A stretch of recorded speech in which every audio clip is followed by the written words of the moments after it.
What's up mga kaigang? May panibagong Aulon smartwatch na naman tayong i-unbox dito sa channel natin. Madami na rin tayong na-feature na Aulon smartwatch dito sa channel natin. Yung link niyan, nasa pinned comment lang sa baba. Yung maganda kasi dito sa Aulon, mukhang mamahalin pero napaka-affordable. Tapos nandito rin yung mga essential features na makikita mo sa mga smartwatch na worth 3,000 pesos pataas. Pwedeng pang rugged, pwedeng pang formal, for less than 2K lang. Ito ang Aulon Tetra R4 AMOLED Smartwatch. Sale sila ngayon, kaya yung link nito nandito lang sa left corner ng video natin, description at pinned comment sa baba. So ito yung box niya, round smartwatch na AMOLED na, no? Okay, buksan na natin to, slide lang natin. Yan, nakalagay Aulon. Whoop. So nandito yung manual, yan, bungad ng bungad. Tapos nandito na yung Aulon Watch Tetra R4. Yan, lagay muna natin dito sa gilid. Yan. Tapos nandito rin yung box ng magnetic charging cable. Yan. Tapos merong free strap, no? Okay, check din natin to. Whoop! Yun, meron na siyang magnetic charging cable. Tapos merong free screen protector. Pero walang free strap, no? Nakalagay kasi dito, yan, mayroong strap na kasama, pero wala palang free strap, no? Screen protector pala yung nakalagay dito.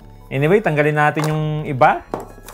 Tanggalin natin yung plastic. Whoop! Round rugged smartwatch to. Ganda ng design nitong Tetra R4. Mukhang premium pag tinignan nyo. Kaya magandang pang forma tong Aulon kasi mukhang mamahalin pero napaka-affordable. Bale, ito na mismo yung Aulon Watch Tetra R4. Mukhang premium yung datingan nyo. Bale, alloy na yung body nito. Yan. Tapos glass yung screen. Tapos yan, pag-check natin dito sa left side. Yan, malinis. Nakalagay Aulon lang. Pero dito sa right side, yan, makikita natin dito yung steel dial niya. Yan, may ticking sound. Tapos nandito yung workout button at built-in flashlight. Yung ibang smartwatch kasi, pinapaliwanagan lang yung screen pag inopen nyo yung flashlight. Itong Aulon Tetra R4, meron talagang LED kaya sakto to for emergency. May smartwatch ka na, may flashlight ka pa. YouTuber ka ba na may at least 10K subscribers at gusto magkaroon ng 20,000 pesos na commission? Mag-register na kagad dito sa Shopee x YouTube Shopping Program. Yung link nasa description o pinned comment lang sa baba. Make sure ilagay nyo yung YouTube link ko as a referral para maging eligible kayo sa pag-claim ng 20,000 pesos na commission. Lastly, magtag lang kayo ng Shopee products sa at least 40 videos sa YouTube channel nyo.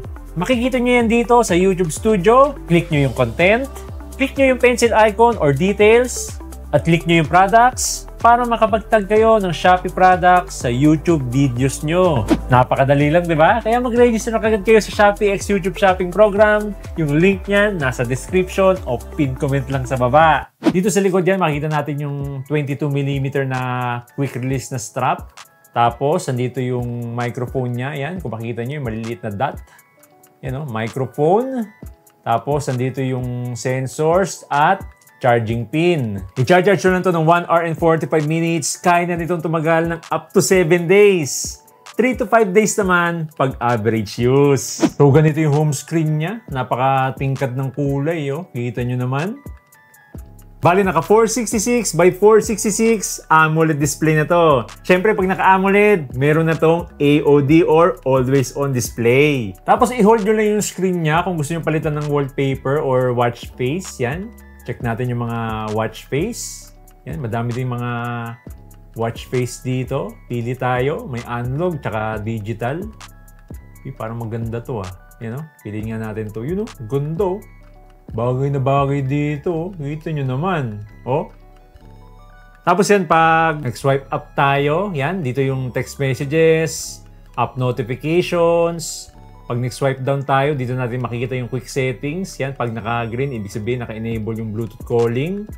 Tapos yan, yung brightness, do not disturb, main settings, flashlight. Tapos customization ng main menu. Tapos yan, pag mag-swipe left naman tayo. Yan, dito natin makikita yung daily activity, steps, calories, distance, heart rate, blood oxygen, stress, sleep. Tapos yan, yung weather, nandito na. Yan, may forecast pa. Yan, makikita natin.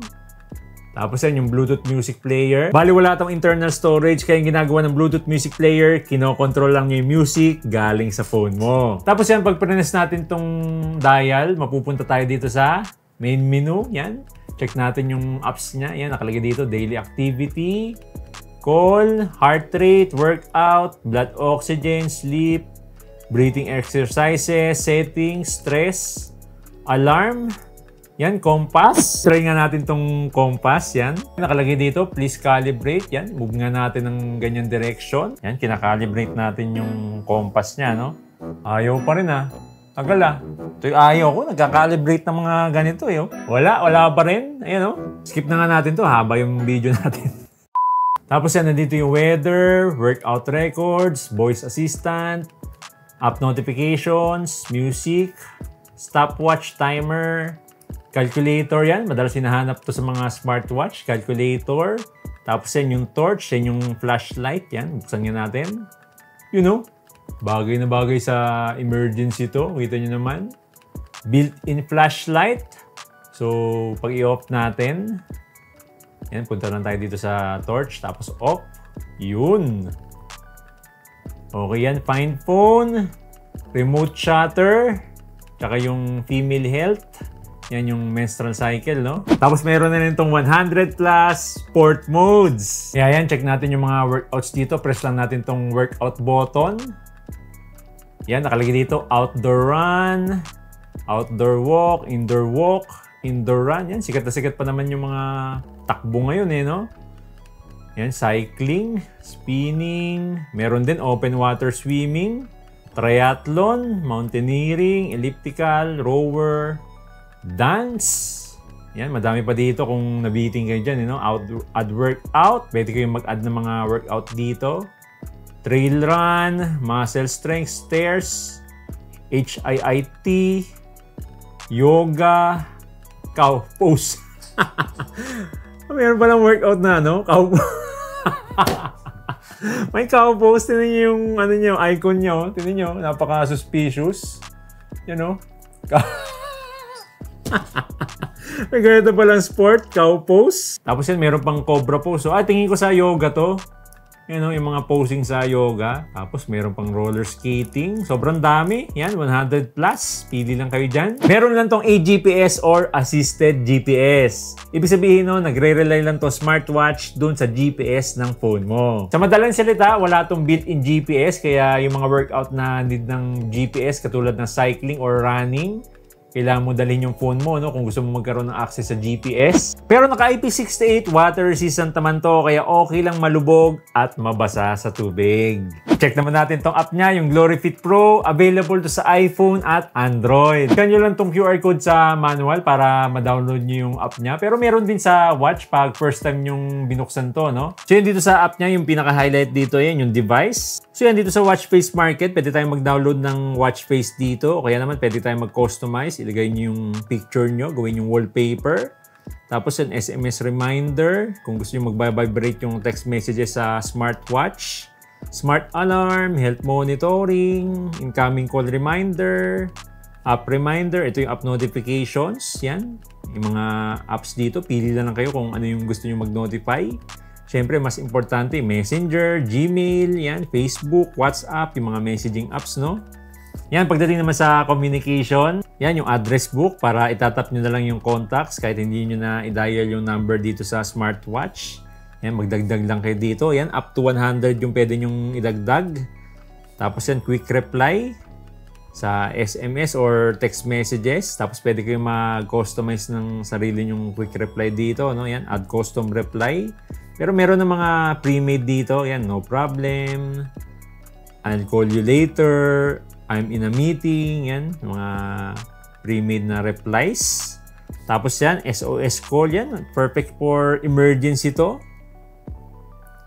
Yan, pwede kayong maglagay ng mga emergency contacts nyo dito, no? 911 o kaya friends nyo, family. Yan, ilagay nyo dito. Tapos device settings. Yan, raise to wake, DND mode, yan. Pwede naman iset dito sa smartwatch to. Find my watch, find my phone, screen time out. Tapos yan, clear data, firmware update. Tapos dito, yan sa Mi. Punta kayo dito sa third party service. Yan, pwede nyo i-connect sa Health Connect or Strava. Yan. Sikat na sikat tong Strava kasi uso yung mga takbuhan ngayon. So yun na lahat ng features ng app niya. Napakadali lang gamitin. Ngayon, try na natin isuot tong Tetra R4. Yan, suot natin. Solid yung strap niya. Makapal. You know, ganda. Mukhang mamahalin. Angas talaga ng forma ng Aulon eh, no? Oh. Yun nga lang, nandito pala yung flashlight. Yan. Dapat pala ilipat natin dito sa left wrist natin, yan, para magamit natin yung flashlight. Yun, nasa left wrist na natin. Buksan natin yung flashlight. Oh, ha? Magagamit na natin yung flashlight. Nga sa'yo. Pang emergency. Since suot na natin to, check na rin natin yung heart rate natin eh, no? Bali, once na isuot mo siya, no, automatic na siyang magme-measure, pero check pa rin natin yung heart rate natin. Yan, automatic na siya nagme-measure. May animation na kaagad. So, nakalagay dito, 63 beats per minute. Pero, hintayin pa rin natin eh, no? So, yun, naglalaro sa 64, 65. Yan, yung heart rate natin, real time. So, check na rin natin yung blood oxygen. Yan, punta tayo dito sa blood oxygen. So, nag-measure siya, 97. Pero, ulitin natin. Yan, measuring. So yun, nag-vibrate na siya no, pagtapos na. So nakalagay dito, 96%. Nabawasan ng 1% na. Kanina, 97. Pero check natin pag hindi natin suot, no? Yan, buksan natin tong heart rate. Nakalapag lang sa table. Tingnan natin kung magme-measure. So nakalagay dito yung previous heart rate natin. Yan, nawala na.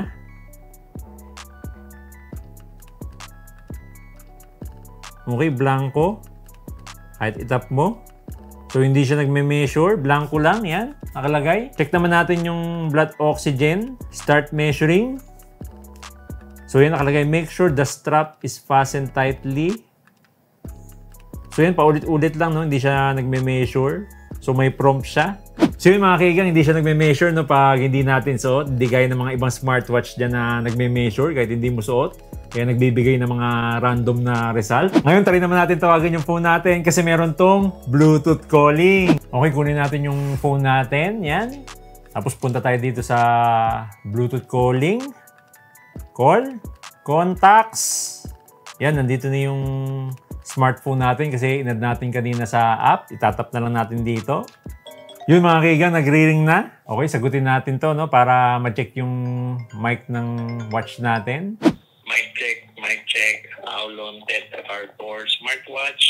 Mic check, 1, 2, 3. Aulon Tetra R4 smartwatch. Mic check, 1, 2, 3. Naka 466 by 466 AMOLED display. May IP68 water resistance at up to 7 days ang battery life. Kumpleto na sa essential features gaya ng heart rate, blood oxygen monitor, sleep tracker, Bluetooth calling, at may built-in flashlight pa for emergency. Pwede pang rugged, pwede pang formal. Mukhang premium pero affordable kasi less than 2K lang. Yung link nito nandito lang sa left corner ng video natin o kaya check nyo yung description at pinned comment sa baba. Kaya kayo mga kaigang, anong masasabi nyo dito sa Aulon Tetra R4 smartwatch? Comment down below!